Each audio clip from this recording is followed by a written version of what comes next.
నమస్తే అండి, నేను మీ Kalpana. Welcome to Kallu's kitchen. ప్రసాదం పులిహోర ఏ విధంగా ప్రిపేర్ చేసుకోవాలో చూద్దామండి. పులిహోరలో ఎన్నో రకాలు ఉన్నప్పటికీ చింతపండు పులిహోర రుచే వేరు. అందులోనూ గుడిలో పెట్టే ప్రసాదం గురించి అయితే చెప్పే పనే లేదు. గుడిలో పెట్టే గుప్పెడు ప్రసాదం కోసం మనము ఎంతసేపైనా లైన్లో నిల్చొని ప్రసాదం తినకుండా ఇంటికి తిరిగి రాము.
మనము ముందు నానబెట్టుకున్నటువంటి చింతపండును తీసుకుందామండి.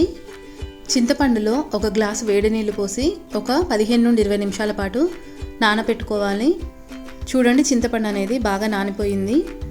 ఈ విధంగా నానిన చింతపండును నేను వీడియోలో చూపిస్తున్న విధంగా చెయ్యితో గట్టిగా మెదిపి పిండుతూ గుజ్జును మొత్తం కూడా తీసుకోవాలి. ఇప్పుడు ఇందులోకి కొద్దిగా వాటర్ని యాడ్ చేద్దామండి. చూడండి, చింతపండు గుజ్జు అనేది ఈ విధంగా వస్తుంది. ఇప్పుడు దీన్ని వడగట్టుకుందాము. ఒక గిన్నె మీద స్ట్రైనర్ పెట్టుకొని ఈ చింతపండు గుజ్జును మొత్తం కూడా స్ట్రైనర్లోకి ట్రాన్స్ఫర్ చేసుకుందాము. ఇప్పుడు దీనిని నేను వీడియోలో చూపిస్తున్న విధంగా తిప్పుతూ వడగట్టుకోవాలి. చూడండి, ఈ విధంగా కొద్ది కొద్దిగా వాటర్ వేస్తూ చింతపండులో ఉన్నటువంటి గుజ్జు మొత్తం కూడా గిన్నెలోకి తీసుకోవాలి.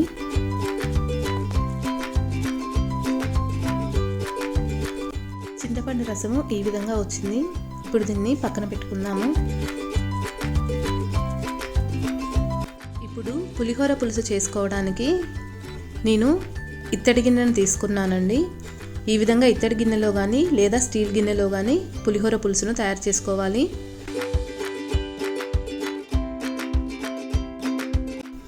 ఇప్పుడు ఇందులోకి 2 స్పూన్లు ఆయిల్ వేస్తున్నాను. అదేవిధంగా 1 స్పూను ఆవాలు, కొద్దిగా కరివేపాకును కూడా వేసి ఫ్రై చేసుకోవాలి. ఈ కాస్త వేగాక ఇందులోకి మనము ముందు ప్రిపేర్ చేసుకున్నటువంటి చింతపండు రసాన్ని వేసుకోవాలి. ఇప్పుడు ఇందులోకి ఒక 4 నుండి 5 ఎండుమిరపకాయలు, అదేవిధంగా ఒక 3 పచ్చిమిరపకాయలు ఈ విధంగా నిలువుగా కట్ చేసి తీసుకోవాలి. ఒక అర టీ స్పూను పసుపు, 1.5 స్పూన్ వరకు గల్లులుప్పును యాడ్ చేస్తున్నానండి. అదేవిధంగా ఒక పావు టీ స్పూను మిరియాలను కూడా తీసుకుందాము. పులిహోర పులుసులో గల్లులుప్పు వేసుకోవడం వలన టేస్ట్ అనేది బాగుంటుందండి. వీటన్నిటిని కూడా కలిపి మంటని మీడియం ఫ్లేమ్లో పెట్టుకొని 15 నిమిషాల పాటు పులుసు మొత్తం కూడా చిక్కగా అయ్యేంత వరకు మీడియం టు హై ఫ్లేమ్లో పెంచుతూ తగ్గిస్తూ పులుసును కలుపుతూ ఉడికించుకోవాలి. నేను 1.5 కప్పు వరకు రైస్ను ఈ విధంగా ఉడికించుకొని తీసుకున్నాను. పులిహోర కోసం అన్నం ఉడికించుకునేటప్పుడు బియ్యంలోనే కొద్దిగా ఆయిల్ వేసి ఉడికించుకోండి. ఈ విధంగా పొడి పొడిగా వస్తుంది. ఇప్పుడు దీన్ని చల్లారనిద్దాము. ఇప్పుడు స్టవ్ పైన ఒక ప్యాన్ పెట్టుకొని 1 స్పూన్ ఆయిల్ వేసుకుందాము. ఆయిల్ హీట్ అయిన తర్వాత ఒక పావు టీ స్పూన్ పసుపు, అదేవిధంగా 2 రెమ్మల కరివేపాకును వేసి కరివేపాకు క్రిస్పీగా ఫ్రై అయ్యేంత వరకు కూడా ఫ్రై చేసుకుందాము. ఈ విధంగా ఫ్రై అయినటువంటి కరివేపాకు మరియు పసుపుని మనము ముందు చల్లార పెట్టుకున్నటువంటి అన్నంలో వేసి కలుపుకుందాము. ఈ విధంగా కలుపుకోవడం వలన అన్నం మొత్తానికి కూడా పసుపు అనేది బాగా పడుతుందండి. అదేవిధంగా కరివేపాకు వలన మంచి సువాసన అయితే వస్తుంది. ఈ విధంగా మొత్తం కలుపుకోవాలి. ఇప్పుడు ఇందులోకి మనము ముందుగా మిక్సీ వేసినటువంటి మసాలాను యాడ్ చేసుకుందాము. నేను 2 స్పూన్ల మసాలాను యాడ్ చేస్తున్నానండి. ఈ మసాలా మొత్తం కూడా అన్నానికి పట్టే విధంగా కలుపుకోవాలి. ఈ విధంగా గరిటెతో కన్నా చేయితో కలిపితే మసాలా మొత్తం కూడా అన్నానికి బాగా పడుతుంది. ఈ విధంగా మసాలా మొత్తం కూడా అన్నానికి బాగా పట్టించుకోవాలి. ఇప్పుడు ఇందులోకి సాల్ట్ని యాడ్ చేద్దాము. నేను 1 స్పూన్ సాల్ట్ని తీసుకున్నానండి. సాల్ట్ మొత్తం కలిసేంత వరకు కూడా ఈ విధంగా కలుపుకుందాము. పులిహోర పులుసు దాదాపు చిక్కపడింది. ఇప్పుడు ఇందులోకి మనము మిక్సీ వేసుకున్నటువంటి మసాలా మొత్తాన్ని కూడా యాడ్ చేసుకుందాము. చూడండి, ఈ విధంగా మసాలా మొత్తం కూడా పులుసులోకి ట్రాన్స్ఫర్ చేసుకోవాలి. అదేవిధంగా ఒక చిన్న బెల్లం ముక్కను కూడా యాడ్ చేసుకుందాము. బెల్లం తీసుకోవడం వలన పులిహోరకి మంచి ఫ్లేవర్ వస్తుందండి. ఇప్పుడు ఈ మొత్తం కూడా బాగా కలిసేంత వరకు కలుపుకోవాలి. మంటని లో ఫ్లేమ్లో ఉంచుకోవాలండి. ఒక పావు టీ స్పూను ఇంగువని కూడా యాడ్ చేసుకుందాము.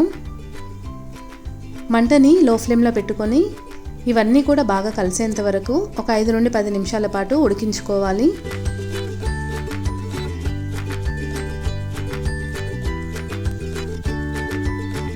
చూడండి, 5 నుండి 10 నిమిషాల తర్వాత పులిహోర అనేది ఈ రంగులోకి వస్తుంది. పులిహోర చిక్కగా ఉడికిపోయింది. ఇప్పుడు స్టవ్ ఆఫ్ చేసుకుందాము. ఇప్పుడు తాలింపు కోసం ఒక ప్యాన్ పెట్టుకొని 3 నుండి 4 టేబుల్ స్పూన్లు ఆయిల్ వేసుకుందాము.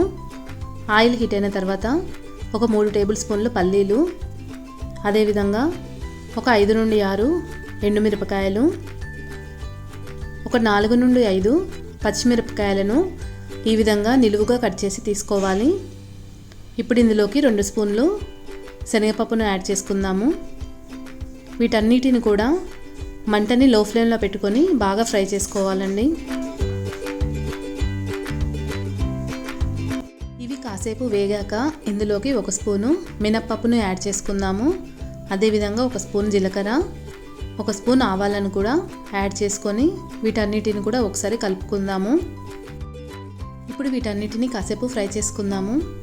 పులిహోర గుడిలో ప్రసాదంలా కమ్మగా రావాలంటే నువ్వుల నూనెను వాడాలండి. నువ్వుల నూనెను వాడినట్లయితే పులిహోర అనేది చాలా రుచిగా వస్తుంది. లేదంటే వేరుశనగ నూనెనైనా వాడచ్చు. ఇప్పుడు ఇందులోకి కొద్దిగా కరివేపాకును కూడా యాడ్ చేస్తున్నాను. కరివేపాకు కాస్త వేగాక ఇందులోకి ఒక పావు టీ స్పూను ఇంగువను కూడా తీసుకుందాము. వీటన్నిటిని కూడా ఈ విధంగా లో ఫ్లేమ్లో ఉంచి ఫ్రై చేసుకోవాలండి. చూడండి, తాలింపు దాదాపు ఫ్రై అయ్యింది. ఇందులో నుండి నేను కొంత తాలింపును ఒక గిన్నెలోకి తీసి పక్కన పెడుతున్నాను. ఇప్పుడు మిగిలిన తాలింపులోకి మనము ఉడికించుకున్నటువంటి చింతపండు రసాన్ని వేసుకుందాము. పులిహోర పులుసు మొత్తం కూడా తాలింపుకు పట్టే విధంగా మంటని లో ఫ్లేమ్లో పెట్టుకొని కలుపుతూ 5 నుండి 10 నిమిషాల పాటు ఉడికించుకోవాలండి. అప్పుడే పులుసు అనేది తాలింపు మొత్తం పట్టి టేస్ట్ అనేది బాగుంటుంది.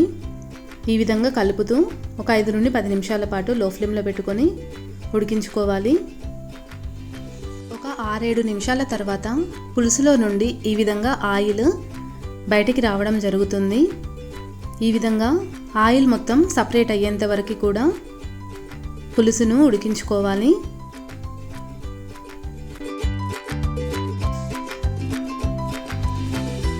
చూడండి, ఆయిల్ మొత్తం కూడా సపరేట్ అయ్యింది. ఇప్పుడు దీన్ని ఒకసారి కలుపుకొని స్టవ్ ఆఫ్ చేసుకుందాము. పులిహోర పులుసు మొత్తం చల్లారాక కొద్దిగా అన్నంలోకి వేస్తూ కలుపుకుందామండి. అన్నంలోకి ఎంతైతే సరిపోతుందో అంతే పేస్ట్ను కొద్దిగా వేస్తూ ఈ విధంగా కలుపుకోవాలి. చూడండి, పులిహోర పులుసు మొత్తం కూడా ఈ విధంగా అన్నానికి పట్టించుకోవాలి.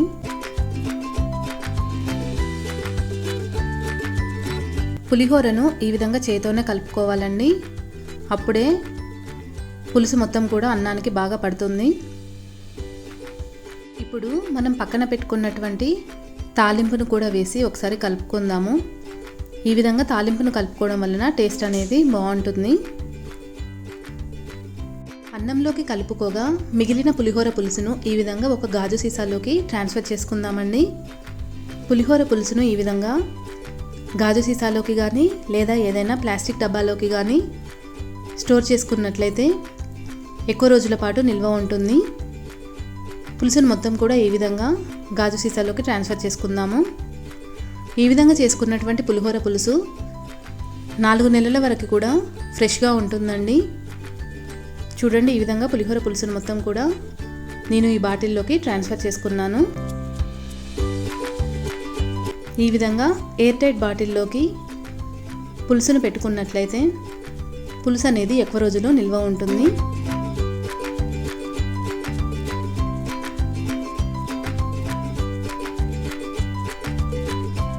అంతేనండి, ఎంతో రుచికరమైన ప్రసాదం పులిహోర తయారయ్యింది.